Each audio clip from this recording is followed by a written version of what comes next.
तो इस वीडियो में हम सीखेंगे एक्सरसाइज 1.3 चैप्टर 1 की 10th की मैथ्स की चैप्टर 1 की एक्सरसाइज 1.3 हम सीखेंगे सीबीएसई की बुक से। तो उसके अंदर आपको क्या लिखा होगा, आपको क्या प्रूफ करना है कि इससे √3 है या 5 + √3 है, 1/√2 है, 2 + √2 है, √2 + √7 है। ये जो नंबर्स हैं इनको इर्रेशनल प्रूव करना है। अब इर्रेशनल होते ही अपन को पता है कि जिन भी नंबर पे रूट लगा है और रूट के अंदर कोई नंबर जो लिखा है वो अगर आपका क्या है प्राइम नंबर है, रूट के अंदर जो नंबर लिखा है वो प्राइम है, तो वो नंबर 100% क्या होता है, इर्रेशनल होता है। हमको बात पता है क्योंकि वो क्या होते हैं, अगर आप रूट स्क्वायर रूट निकालोगे तो क्या आएगा, नॉन टर्मिनेटिंग नॉन रिपीटिंग आएगा। तो जो नॉन टर्मिनेटिंग नॉन रिपीटिंग होते हैं वो क्या होते हैं, आपके इर्रेशनल होते हैं। बट ये कथा जो है ये 9th की है, तो 9th के मेथड से सॉल्व नहीं करना, आपको करना है 10th के मेथड से, 1.3 के मेथड से, एनसीईआरटी के मेथड से। तो मेथड क्या कहता है, वो मेथड बोलते हैं कि आप कॉन्ट्राडिक्शन का यूज़ करो, मतलब गलत मानो और फिर प्रूफ करो कि गलत माना है। मतलब जैसे √3 जो है उसको रैशनल मान लो और एंड में क्या प्रूफ कर दो कि हमने जो माना है वो गलत है। हमने क्या माना था, रैशनल, गलत है मतलब क्या है, इररेशनल। तो ये कॉन्ट्राडिक्शन होता है कि आप पहले गलत मान लो और प्रूफ कर दो कि गलत माना था, ठीक है। तो उसको बोलते हैं कॉन्ट्राडिक्शन। तो उस मेथड का अपन आज सीखेंगे। उससे पहले उसमें जो चीज़ें काम आने वाली बीच बीच में मैं उसको आपको पहले ही सिखाता हूँ ताकि तुम बार बार डिस्टर्ब नहीं, ठीक है। तो बोर्ड पे देखते हैं एक बार कि अगर 4 का स्क्वायर 2 से डिवाइड हो रहा है, अगर 4 का स्क्वायर 2 से डिवाइड हो रहा है तो ये स्क्वायर हट जाता है, उसके बाद भी जो नंबर बचेगा वो 2 से डिवाइड होगा। सही बात है, 16 डिवाइडेड 2 से 8 आ रहा है, तो 4 भी डिवाइडेड 2 से कितना आ रहा है, 2। नंबर कुछ भी आ रहा है, यहाँ पे 8 है, यहाँ 4 है, उसकी बात नहीं कर रहा हूँ, डिवाइड हो रहा है, रिमाइंडर 0 बच रहा है, उसकी बात कर रहा हूँ। स्क्वायर के साथ डिवाइड तो स्क्वायर के बिना भी डिवाइड होगा। अगर 9 का स्क्वायर 3 से डिवाइड है तो ये स्क्वायर को अगर मैंने कर दिया फ्री, इसको हटा दिया मैंने, तो क्या बचेगा 9, वो तब भी 3 से डिवाइड होगा। मैं ये नहीं बोल रहा हूँ कि दोनों के आंसर में कुछ रिलेशन आएगा, कुछ रिलेशन आया या नहीं, मुझे उससे मतलब नहीं है। मेरा इंटेंशन बताने का सिर्फ ये है कि स्क्वायर के साथ डिवाइड है तो स्क्वायर के बिना भी डिवाइड होगा। ये चीज़ हो गई आपके फिक्स कि स्क्वायर के साथ है तो स्क्वायर के बिना भी डिवाइड होगा ही होगा। ये तो था मेरा फर्स्ट पॉइंट डिस्कशन का। दूसरा पॉइंट मेरा डिस्कशन का ये है कि जो चीज़ मैथ्स में लिखी है उसको इंग्लिश में लिखना सीखते हैं। आज देखो जादूगरी करते हैं अपन कि 4 का स्क्वायर अपॉन 2 लिखा है, या इसको छोड़ो, ये लिखा है सिर्फ 4/2। इसको रीड करते हैं इंग्लिश के अंदर, स्टार्ट करते हैं 2 से। तो ये 2 का मतलब 2, इस लाइन का मतलब क्या लिखना है आपको, डिवाइड्स, और इसका मतलब क्या लिखना है 4, बस खत्म। 2 डिवाइड्स 4 ये लिखना है आपको। इसको ऐसे 3/2 लिखा है तो क्या लिखना है, 2 डिवाइड्स 3। ये होगा आपको मैथ्स को इंग्लिश में कन्वर्ट करना, नीचे से स्टार्ट होगा हमेशा में। दूसरी चीज़, ये जो लैंग्वेज है, ये जो लैंग्वेज, इसको भी कन्वर्ट करते हैं मैथ्स के अंदर। कैसे कि जैसे मैंने लिखा कि स्क्वायर के साथ डिवाइड है तो स्क्वायर के बिना भी डिवाइड होगा, तो इसको लिखते हैं अपन इंग्लिश के अंदर कि 2 डिवाइड्स 4 स्क्वायर, सो 2 डिवाइड्स 4 ऑल्सो। कि अगर 2 जो डिवाइड कर रहा है 4 के स्क्वायर को, तो 2 जो है 4 को भी डिवाइड करेगा। मतलब अगर पावर 2 के साथ है तो 2 के बिना भी होगा, अगर पावर के साथ कर रहा है तो पावर के बिना भी डिवाइड करेगा ही करेगा। तो ये अपन ने सीखा इस क्वेश्चन को सॉल्व करने में काम आने वाली टर्म्स को। अब अपन क्वेश्चंस पे आते हैं कि प्रूव करो कि √3 इररेशनल है। प्रूव करो कि जो √3 है या √5 है या √7 है या √13 है या √p है, जहाँ पे p आपका कोई प्राइम नंबर है, तो उसको आपको प्रूव करना है कि वो आपके क्या होंगे, इररेशनल होंगे। तो अपन किसी एक क्वेश्चन को ले लेते हैं कि प्रूव करो या शो दैट या prove that √3 is N irrational number. या आपको करना है प्रूफ। तो स्टेप्स ध्यान से देखना, मजा आएगा। एक बार में थोड़ा सा हेक्टिक लगेगा बट फिर दूसरी बार में मजा आएगा, क्योंकि स्टेप्स से हमें करते करते रट जाएगी। तो शुरू करते हैं, पहली स्टेप पर करते हैं कॉन्ट्राडिक्शन, मतलब गलत मान लो। क्या प्रूफ करना है, इररेशनल मान लो कि क्या है, रैशनल। कि let √3 be a rational number, √3 be a rational. तो √3 क्या आपका रैशनल नंबर, तो रैशनल नंबर तो साफ क्या होता है, p/q की फॉर्म में होता है। q जो है वो आपका 0 नहीं होता है, और p और q क्या होते हैं आपके कोप्राइम। p और q क्या होते हैं, कोप्राइम। अब कोप्राइम को मैं बहुत बार डिस्कस कर चुका हूँ, एक बार और कर देता हूँ कि अगर p और q आपके कोप्राइम नंबर, इस बात का मतलब क्या है कि p और q के फैक्टर्स में कुछ भी कॉमन नहीं है सिवाय 1 के। P और Q के फैक्टर्स में कुछ भी कॉमन नहीं है सिवाय 1 के, बोले तो उनका HCF कितना आएगा 1 आएगा। मतलब सीधी भाषा में क्या मतलब है, इनके फैक्टर्स में 1 के अलावा कुछ भी कॉमन नहीं आएगा। ठीक, तो इसकी डेफिनेशन होगी सब इंटरलिंक के पहले क्या मान लिया, रैशनल मान लिया, फिर रैशनल का मतलब लिख दिया।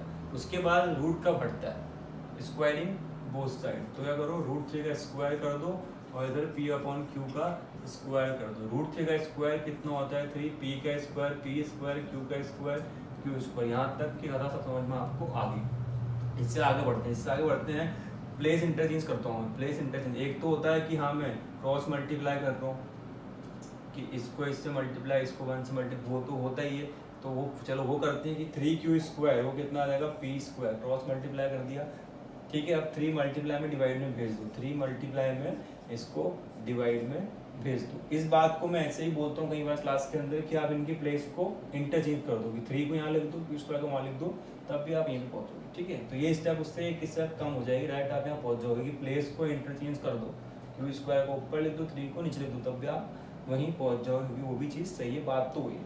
अब इसको इंग्लिश में लिखते हैं, तो नीचे से शुरू करेंगे कि 3 डिवाइड्स P स्क्वायर, स्क्वायर के साथ डिवाइड कर रहा है तो स्क्वायर के बिना भी करेगा। सो 3 divides P also, 3 divides P also, square के साथ तो स्क्वायर के बाद। ठीक है, ऐसा लग रहा है जिंदगी के साथ भी जिंदगी के बाद भी, चलो छोड़ो। तो ये हो गया। अब 3 डिवाइड्स P ऑल्सो, इस बात को इंग्लिश में कन्वर्ट करते हैं, 3 divides P also, 3 divides P, 3 divide नीचे से लिखेंगे 3 डिवाइड्स P, तो डिवाइड करना कुछ तो आएगा, तो क्या आएगा R आएगा। मैंने R मान लिया, आप S मान लो, A मान लो, कुछ ही मान लो, उससे फर्क नहीं पड़ता है। अपन ने मान लिया यहाँ पे R, और ये अपन लिख देते हैं कि हमने अज्यूम किया है लेट। तो यहाँ से P कितना आएगा साहब, P आएगा आपका 3R, P कितना आएगा 3R। अब यहाँ तक जो मैंने रामायण पढ़ी उसको मैं आपको दोबारा पढ़ाता हूँ। सबसे पहले क्या करना, क्वेश्चन लिखा है prove that √3 is an irrational number. Irrational number गलत मान लो कि let √3 be a rational number. Rational number किस फॉर्म में, पूरी रामायण लिख दी। उसके बाद स्क्वायरिंग बोथ साइड, फिर प्लेस इंटरचेंज, फिर इंग्लिश में लिख दिया। उसके बाद यहाँ पहुँच गए, P का मतलब निकाल लिया, हर बार यही होगा।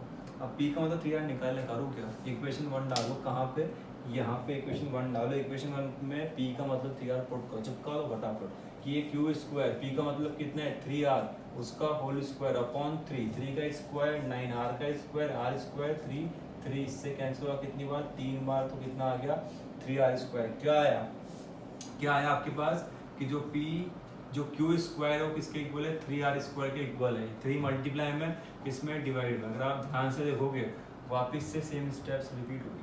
ठीक है, तो वापस इंग्लिश में लिख दो कि 3 डिवाइड्स Q स्क्वायर, सो 3 डिवाइड्स Q ऑल्सो, कोई कहानी। अब ध्यान से सुनो, P divide 3 divide P, 3 divide Q, मतलब P के फैक्टर में 3 आ रहा है, Q के फैक्टर में भी 3 आ रहा है। दोनों के फैक्टर में कॉमन क्या आया, 3 ऊपर क्या लिखा है, कॉमन कुछ नहीं आएगा सिवाय 1 के। लेकिन यहाँ तो P और Q के फैक्टर्स में क्या कॉमन आ गया 3, इसका मतलब हमने जो माना है वो गलत है। तो फिर जो हमने माना क्या है कि वो रैशनल है वो गलत है, तो फिर वो क्या है इररेशनल है। तो अपन यहाँ पे लैंग्वेज क्या लिखेंगे, तो सदाबहार है, हर क्वेश्चन में छापनी है आपको कि here P and Q are not co-prime. Here P and Q are not co-prime, so are assumption मतलब जो मैंने अपने मन से माना था कि वो रैशनल है, तो assumption is wrong. Hence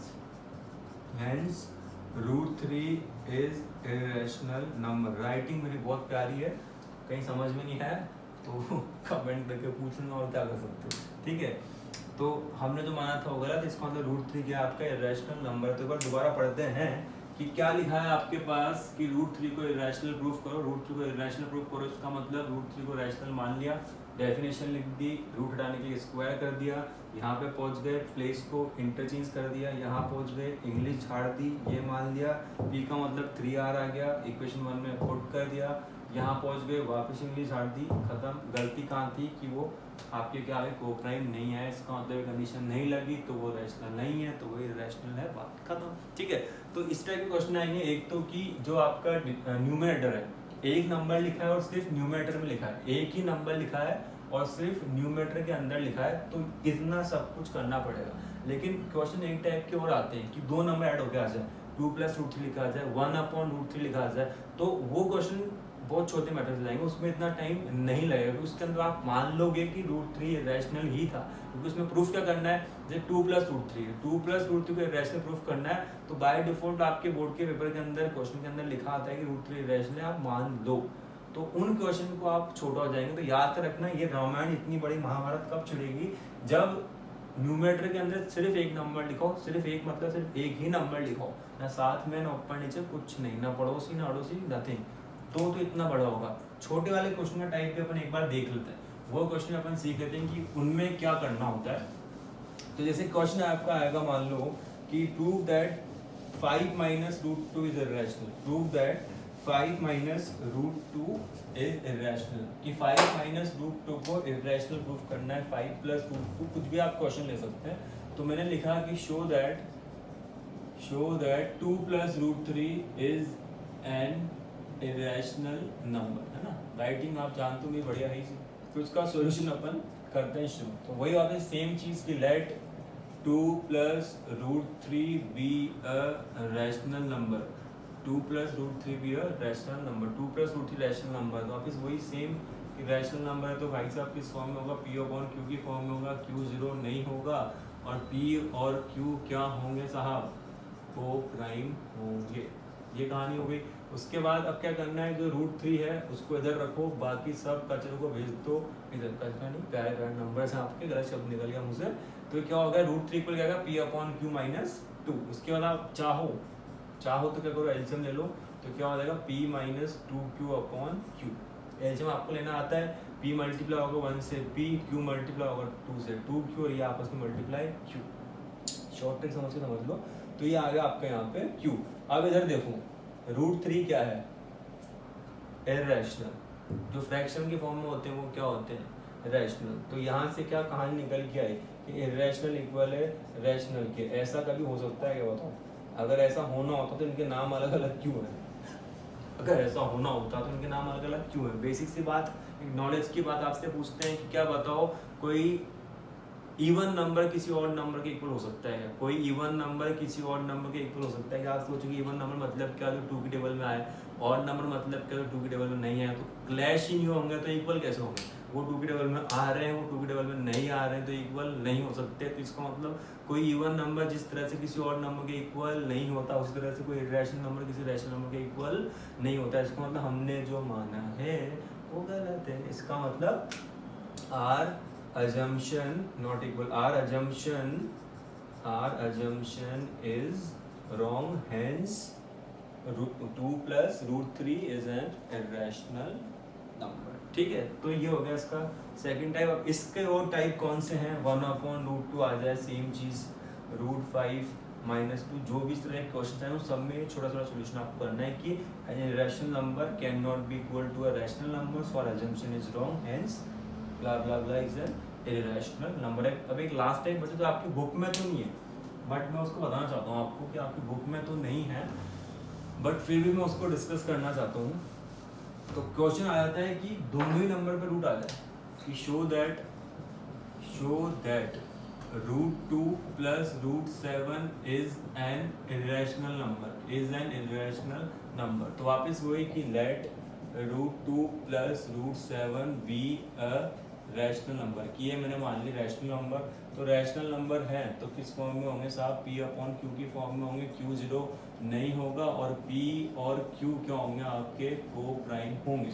अब यहाँ पे ना ये लिखा नहीं आएगा कि √2 और √7 इरेशनल है, ये लिखा नहीं आएगा।